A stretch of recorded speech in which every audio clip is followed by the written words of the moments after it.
యేసుక్రీస్తు నామంలో WCM తరఫున మీ అందరికీ శుభాభివందనలు తెలియజేస్తున్నాను. ముందుగా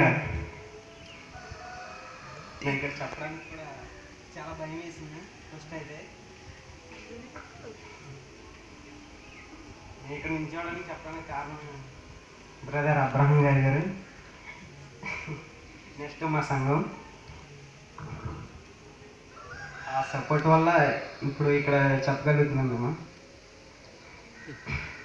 సరే, సిలువకు వచ్చిన వార్త నశించుతున్న వారికి వెర్రితనం, రక్షించబడుతున్న వారికి దేవుని యొక్క శక్తి అయి ఉన్నది. ఆమేన్.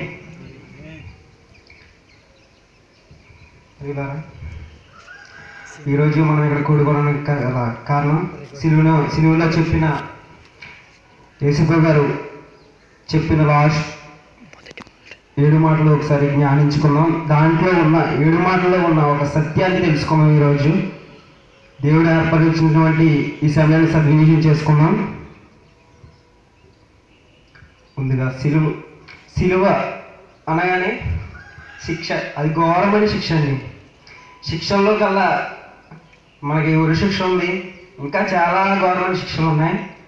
సిలువ అంటే రోమ చరిత్రలోనే అది చాలా ఘోరమైన శిక్ష అని చెప్పచ్చు.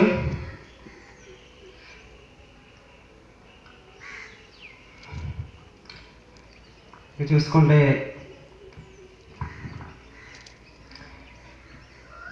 ఈ సిలువ గురించి ధ్యానించే రోజుల్నే లెంటింగ్ డేస్ అని కూడా అంటారు. ఈ లెంటింగ్ డేస్లోనే చాలామంది ఉపవాసాలు చేస్తారు. నెక్స్ట్ 40 రోజులు ఉంటారు, మాంసం తినరు, అవి చేస్తారు, ఇవి చేస్తారు. కానీ దేవుని గురించి ఒక సత్యాన్ని బట్టికి తెలుసుకోరు. ఆయన ఎందుకు అలా మన కోసం ప్రాణం అర్పించి ఆయన సిలువ త్యాగం చేసిన దానిని కూడా తెలుసుకోలేదు. ఎంతో 40 రోజులు మాత్రమే ఉపవాసం చేస్తాం, పువ్వులు పెట్టుకోరు, చెప్పులు వేసుకోరు. పక్కింటి వాళ్ళు మా వంటలు వండుతుంటే వాళ్ళ వాసన చూస్తూ పెరుగుతారు. సరే, సిలువని గురించిన వార్త. లింటింగ్ డేస్ అనగానే వసంతకాలానికి సంబంధించిన అనేది.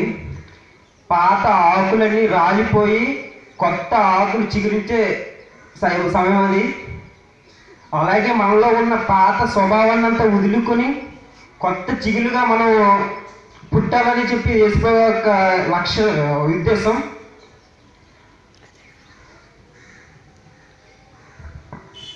అలాగే సిలువలో వచ్చిన వార్తను ఫస్ట్ మాట చూసుకుందామని మనం ఒకసారి చెప్తున్నాం.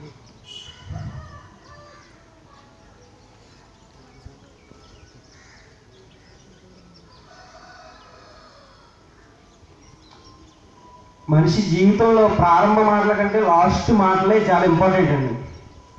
మనిషి పుట్టిన కాడి నుంచి అంత ఇంపార్టెంట్ ఉండవు, కానీ మనిషి ఒక ప్రారంభ దశ కంటే చివరి మాటలు చాలా ప్రాముఖ్యం. ఈరోజు మనం 7 మాటల గురించి ఒక సత్యాన్ని తెలుసుకుందాం. 7 మాటల్లో ఉన్న అంతర్యాన్ని ఏంటి ఈరోజు తెలుసుకుందామండి.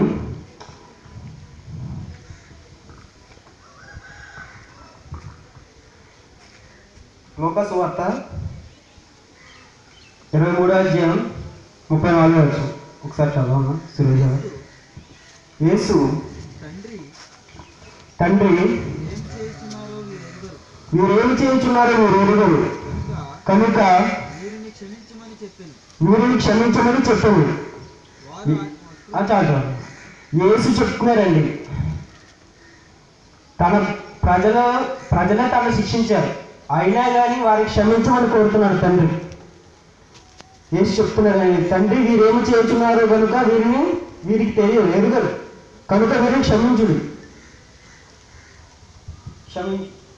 అంతటి ఘోర శిక్షలో కూడా మన మీద అంత ప్రేమని యేసుకి, అంత ఘోర శిక్ష మన వల్లే ఆయన పొందాడు. తను తాను తగ్గించుకుని తాను రిక్తునిగా చేసుకుని మన కోసం సిలువ యాగం చేశాడండి. అటువంటి సమయంలో కూడా మనల్ని క్షమించమని కోరుకుంటున్నాడండి. ఎంత గొప్ప దేవుడని. క్షమించే స్వభావం మన అందరిలో ఉండాలండి. అదే నేర్పిస్తున్నారండి మన ప్రభు. ఈరోజు ఫస్ట్ మాటలో చెప్పిన విషయం ఏంటంటే క్షమించే స్వభావం మన అందరిలో ఉండాలి. క్షమించే గుణం, క్షమించే ఒక లక్షణం మనందరిలో ఉండాలి.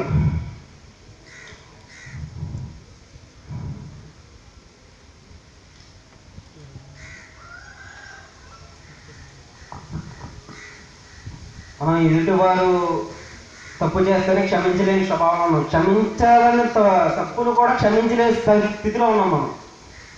అందుకే యేసుప్రభువు గారు చెప్పిన మొట్టమొదటి మాటలో క్షమించే స్వభావాన్ని మనం అందరూ అలవర్చుకోవాలండి. క్షమించండి. తను తాను తగ్గించుకుని అప్పుడు శిలువ యాగం పొంది, అసలు రోమా ప్రభుత్వం అలా చేయగలదండి యేసుప్రభువు గారిని.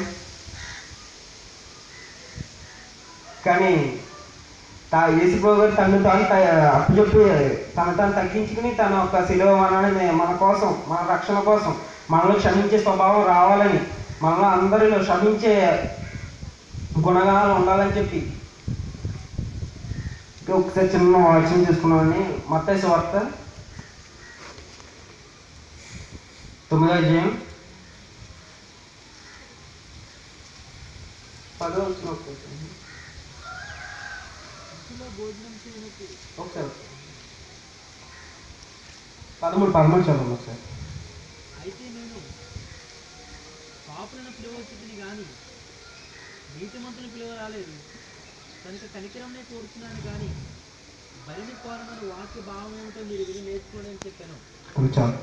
అయితే నేను పాపులను పిలవచ్చుని కానీ నీతిమంతులను పిలువ రాలేదు, కనుక కనికరమే కోరుచున్నాను కానీ బలిని కోరలేదు అని వాక్య భావం ఏంటో మీరు వెళ్ళి నేర్చుకోవడం చెప్పాను. ఈ వాక్య భావం అర్థం చేసుకోవాలని అందరూ. పాపులను పిలువచ్చుతురు కానీ మనల్ని పాపులను పిలువచ్చుతురు కానీ నీతిమంతులను పిలువ రాలేదని చెప్పారండి. పాపుల కోసమే ఆయన శిలువ యాగం చెందాడండి. అందులో క్షమించే గుణం మన వల్లే ఆయన శిక్ష అనుభవించాడు. ఇందులో ఉన్న వాక్య భావం ఏంటో అందరూ గ్రహించాలండి. సరే, నేను ఇంకా ఈ వాక్య క్షమించే స్వభావం అందరూ అలవర్చుకోవాలని కోరుకుంటున్నాను. క్షమించే గుణం మొట్టమొదటి మాటలో మనకి దేవుడు క్షమించే గుణాన్ని నేర్పిస్తున్నాడండి. ఎదుటి వారు తప్పు చేసినా కానీ మనలో క్షమించే స్వభావం కావాలి. ఎప్పుడైతే వస్తుందో క్రీస్తుని రూపంలో చెక్కబడతాం మనం, ఆయన మన రూపాన్ని చెక్కే చెయ్యాలి, మనల్ని నీతిమంతుగా చేసే చెయ్యాలి.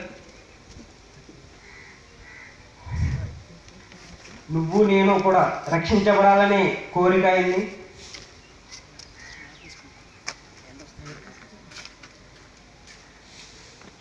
క్షమించే గుణం అందరూ అలవర్చుకోవాలని, క్రీస్తు యేసులో రూపంలో చెక్కబడాలని కోరుకుంటున్నాను. ఈ కొద్ది మాటలు దేవుడు దీవించింది కాక.